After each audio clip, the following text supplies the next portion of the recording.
Hello दोस्तों। हाजिर हूँ आज मैं फिर एक बार साइंस के महत्वपूर्ण कुछ प्रश्नों को लेकर। तो आइए शुरू करते हैं प्रश्नों को। तो पहला क्वेश्चन हमारा है कि रक्त एक प्रकार का ऊतक है।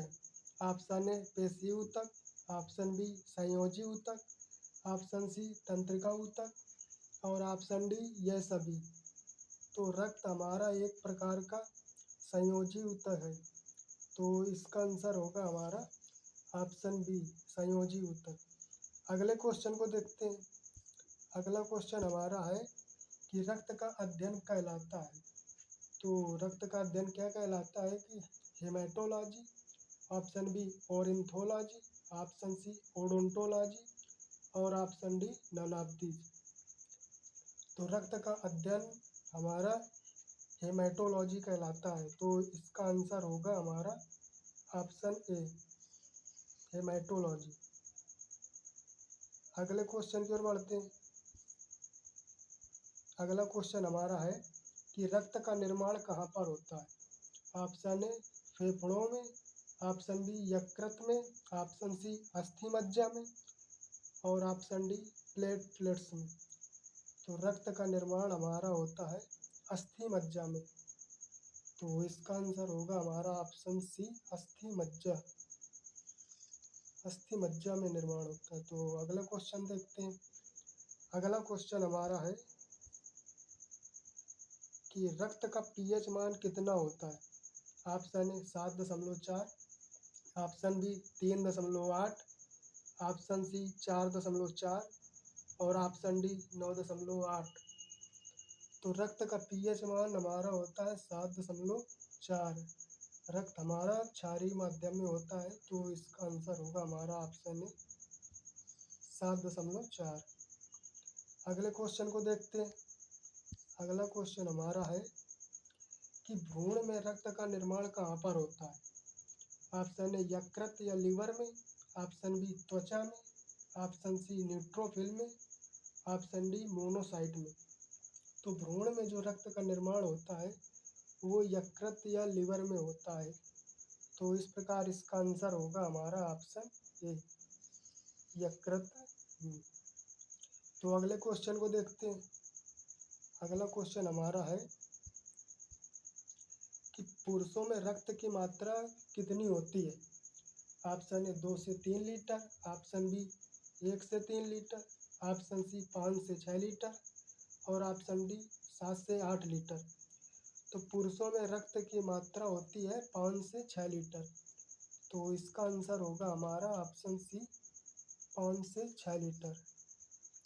अगले क्वेश्चन को देखते हैं। अगला क्वेश्चन हमारा है कि महिलाओं में रक्त की मात्रा कितनी होती है। ऑप्शन ए 4 से 5 लीटर, ऑप्शन बी 1 से 3 लीटर, ऑप्शन सी 5 से 6 लीटर और ऑप्शन डी 1 से 2 लीटर। तो महिलाओं में जो रक्त की मात्रा होती है वो 4 से 5 लीटर होती है। तो इसका आंसर होगा हमारा ऑप्शन ए 4 से 5 लीटर। अगले क्वेश्चन को देखते हैं। अगला क्वेश्चन हमारा है कि मानव शरीर में रक्त कुल वजन का कितना प्रतिशत होता है। Option A 4%, option B 1%, option C 5% और ऑप्शन डी 7%। तो मानव शरीर में रक्त कुल वजन का हमारे होता है 7%। तो इसका आंसर होगा हमारा ऑप्शन डी 7%। अगले क्वेश्चन को देखते हैं। अगला क्वेश्चन हमारा है कि रक्त का लाल रंग किसके कारण होता है। Option A haemoglobin, option B platelets और option C leucocyte, option D thrombocytes. तो रक्त का लाल रंग होता है वो हीमोग्लोबिन के कारण होता है। तो इसका आंसर होगा हमारा ऑप्शन ए हीमोग्लोबिन। अगले क्वेश्चन को देखते हैं इसी प्रकार। तो अगला क्वेश्चन हमारा है कि रक्त में प्लाज्मा कितने प्रतिशत पाया जाता है। Option A 55%, option B 92%, option C 13% और ऑप्शन डी 28%। तो रक्त में जो प्लाज्मा पाया जाता है वो 55% पाया जाता है। तो इस प्रकार इसका आंसर होगा हमारा ऑप्शन ए 55%। अगले क्वेश्चन को देखते हैं। अगला क्वेश्चन हमारा है कि प्लाज्मा का कितना प्रतिशत भाग तरल भाग होता है। Option A 50%, option B 92%, option C 83% और ऑप्शन डी 98%। तो प्लाज्मा का जो तरल भाग होता है वो 90 से 92 के आसपास होता है। तो इसका आंसर हमारा हो जाएगा ऑप्शन बी 92%। तो इसी प्रकार अगले क्वेश्चन को देखते हैं। अगला क्वेश्चन हमारा है कि हेपेरिन का निर्माण कहाँ पर होता है। ऑप्शन ए कोशिका काय में, ऑप्शन बी केंद्रक में, ऑप्शन सी यकृत में और ऑप्शन डी इनमें से कहीं नहीं। तो हेपेरिन का निर्माण जो होता है वो यकृत में होता है। तो इस प्रकार इसका आंसर होगा हमारा ऑप्शन सी यकृत में। तो अगला क्वेश्चन हमारा है कि आरबीसी का आकार कैसा होता है। ऑप्शन ए उभयोतल या डिस्क का आकार, ये ऑप्शन बी गोलाकार, ऑप्शन सी आयताकार और ऑप्शन डी त्रिभुजाकार। तो आरबीसी का जो आकार होता है वो हमारा होता है उभयोतल या डिस्क के आकार का। तो इसका आंसर जाएगा हमारा ऑप्शन ए उभयोतल या डिस्क का आकार। तो इसी प्रकार अगले क्वेश्चन की ओर अगला क्वेश्चन हमारा है कि आरबीसी का जीवन काल कितने दिनों का होता है। ऑप्शन ए 50 दिन का, ऑप्शन बी 19 दिन का, ऑप्शन सी 120 दिन का और ऑप्शन डी 40 दिन का। तो आरबीसी का जीवन काल हमारा होता है सबसे लंबा। तो इसका आंसर जाएगा हमारा ऑप्शन सी 120 दिन। 120 दिन का जीवन काल होता है आरबीसी का। तो अगले क्वेश्चन की ओर बढ़ते हैं। अगला क्वेश्चन हमारा है कि आरबीसी की मृत्यु कहाँ पर होती है। ऑप्शन ए प्लीहा में, ऑप्शन बी है यह सभी, ऑप्शन सी है अस्थि मज्जा में और ऑप्शन डी है प्लाज्मा में। तो आरबीसी की मृत्यु होती है प्लीहा में। तो इसका आंसर होगा ऑप्शन ए प्लीहा में। तो इसी प्रकार अगले क्वेश्चन को देखते हैं। अगला क्वेश्चन हमारा है कि आरबीसी की कमी से कौन सा रोग होता है। ल्यूकोपेनिया, ये ऑप्शन बी यह सभी, ऑप्शन सी एनीमिया और ऑप्शन डी ल्यूकेमिया। तो आरबीसी की कमी से जो रोग होता है वो एनीमिया होता है। तो इसका आंसर होगा हमारा ऑप्शन सी एनीमिया। अगले क्वेश्चन की ओर देखते हैं। अगला क्वेश्चन हमारा है कि आरबीसी के अधिक होने पर कौन सी बीमारी होती है। ल्यूकोपेनिया, पॉलीसाइथीमिया, एनीमिया या ऑप्शन डी ल्यूकेमिया। तो आरबीसी के अधिक होने पर हमारे शरीर में जो बीमारी होती है वो होती है पॉलीसाइथीमिया। तो इसका आंसर होगा हमारा ऑप्शन बी पॉलीसाइथीमिया। तो अगले क्वेश्चन की ओर बढ़ते हैं। अगला क्वेश्चन हमारा है आरबीसी का अन्य नाम क्या है। Option A thrombocytes, option B इनमें से कोई नहीं, ऑप्शन डी ल्यूकोसाइट और ऑप्शन डी इरिथ्रोसाइट। तो आरबीसी का जो अन्य नाम होता है वो होता है इरिथ्रोसाइट। तो इसका आंसर हमारा जाएगा ऑप्शन डी एरिथ्रोसाइट। तो अगले क्वेश्चन की ओर बढ़ते हैं। अगला क्वेश्चन हमारा है कि श्वेत रक्त कोशिका का अन्य नाम क्या है। Option A thrombocytes, option B इनमें से कोई नहीं, ऑप्शन सी ल्यूकोसाइट और ऑप्शन डी इरिथ्रोसाइट। तो श्वेत रक्त कोशिका का जो अन्य नाम होता है वो होता है ल्यूकोसाइट। तो इसका आंसर जाएगा हमारा ऑप्शन सी ल्यूकोसाइट। इसी प्रकार अगले क्वेश्चन की ओर बढ़ते हैं। अगला क्वेश्चन हमारा है कि श्वेत रक्त कोशिका का जीवन काल कितने दिन का होता है। ऑप्शन ए 12 से 20 दिन, ऑप्शन बी 120 से 150 दिन, ऑप्शन सी 30 से 50 दिन और ऑप्शन डी 70 से 90 दिन। तो जो श्वेत रक्त कोशिका होती है उनका जीवन काल 12 से 20 दिन होता है। तो इस प्रकार इसका आंसर जाएगा हमारा ऑप्शन ए 12 से 20 दिन। अगले क्वेश्चन की ओर बढ़ते हैं। अगला क्वेश्चन हमारा है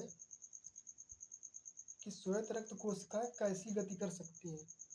ऑप्शन ए परवलयिक गति, ऑप्शन बी अमीबाइड गति, ऑप्शन सी बेलनाकार गति और ऑप्शन डी ये सभी। तो श्वेत रक्त कोशिकाएं हमारी होती हैं वो अमीबाइड गति कर सकती हैं, तो इसका आंसर जाएगा हमारा ऑप्शन बी अमीबाइड गति। तो अगले क्वेश्चन को देखते हैं। अगला क्वेश्चन हमारा है कि सबसे बड़ी श्वेत रक्त कणिका कौन होती है। सबसे बड़ी श्वेत रक्त कोशिका कौन सी होती है। Monocyte, option B lymphocyte, option C basophils या ऑप्शन डी ये सभी। तो सबसे बड़ी जो श्वेत रक्त कोशिका होती है वो होती है हमारी मोनोसाइट, तो इसका आंसर जाएगा हमारा ऑप्शन ए मोनोसाइट। इसी प्रकार अगले क्वेश्चन देखते हैं। अगला क्वेश्चन हमारा है सबसे छोटी श्वेत रक्त कोशिका कौन सी होती है। Option A monocyte, option B lymphocyte, option C basophils और ऑप्शन डी न्यूट्रोफिल्स। तो सबसे छोटी कोशिका हमारी होती है लिम्फोसाइट, तो इस प्रकार इसका आंसर जाएगा हमारा ऑप्शन बी लिम्फोसाइट। इसी प्रकार अगला क्वेश्चन देखते हैं।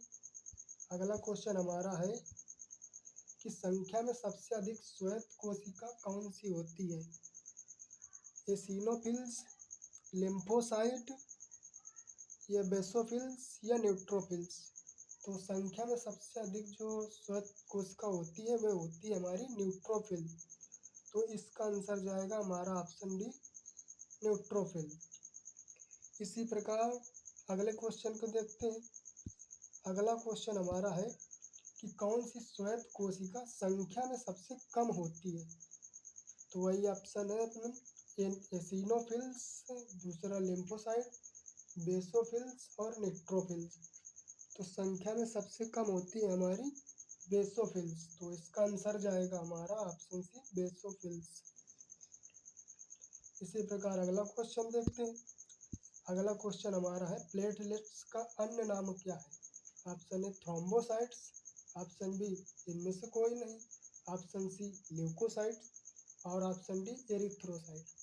तो प्लेटलेट्स का जो अन्य नाम होता है वो होता है हमारा थ्रोम्बोसाइट्स, तो इसका आंसर जाएगा हमारा ऑप्शन ए थ्रोम्बोसाइट्स। इसी प्रकार अगले क्वेश्चन की ओर बढ़ते हैं। अगला क्वेश्चन हमारा है कि प्लेटलेट्स का मुख्य कार्य क्या है। ऑप्शन ए जल का परिवहन करना, ऑप्शन बी रक्त का थक्का जमाना, ऑप्शन सी ऑक्सीजन का परिवहन करना और ऑप्शन डी भोजन का परिवहन करना। तो प्लेटलेट्स का मुख्यतः कार्य होता है हमारा रक्त का थक्का जमाना, तो इस प्रकार इसका आंसर जाएगा हमारा ऑप्शन बी रक्त का थक्का जमाना। तो इसी प्रकार अगले क्वेश्चन की ओर देखते हैं। अगला क्वेश्चन हमारा है सभी रक्त समूहों में एंटीजन किसमें मौजूद होते हैं। तो आरबीसी में मौजूद होते हैं, डब्ल्यूबीसी में मौजूद होते हैं, प्लेटलेट्स में मौजूद होते हैं या इनमें से किसी में मौजूद नहीं होते। तो जो सभी रक्त समूहों के एंटीजन होते हैं वो आरबीसी में मौजूद होते हैं, तो इस प्रकार इसका आंसर जाएगा हमारा ऑप्शन ए आरबीसी। इसी प्रकार अगले क्वेश्चन को देखते हैं। अगला क्वेश्चन हमारा है कौन सा रक्त समूह सर्वदाता होता है। Option A B, option B A B और ऑप्शन सी ओ और ऑप्शन डी इनमें से कोई नहीं। तो रक्त समूह जो सर्वदाता होता है वो हमारा होता है ओ, तो इसका आंसर जाएगा हमारा ऑप्शन सी ओ। तो अगले क्वेश्चन देखते हैं। अगला क्वेश्चन हमारा है कौन सा रक्त समूह सभी से रक्त प्राप्त कर सकता है। ऑप्शन ए समूह बी, ऑप्शन बी समूह ए बी और ऑप्शन सी समूह ओ और ऑप्शन डी समूह ए। तो जो सभी से रक्त प्राप्त कर सकता है वो होता है हमारा समूह ए बी, तो इस प्रकार इसका आंसर जाएगा हमारा ऑप्शन बी समूह ए बी।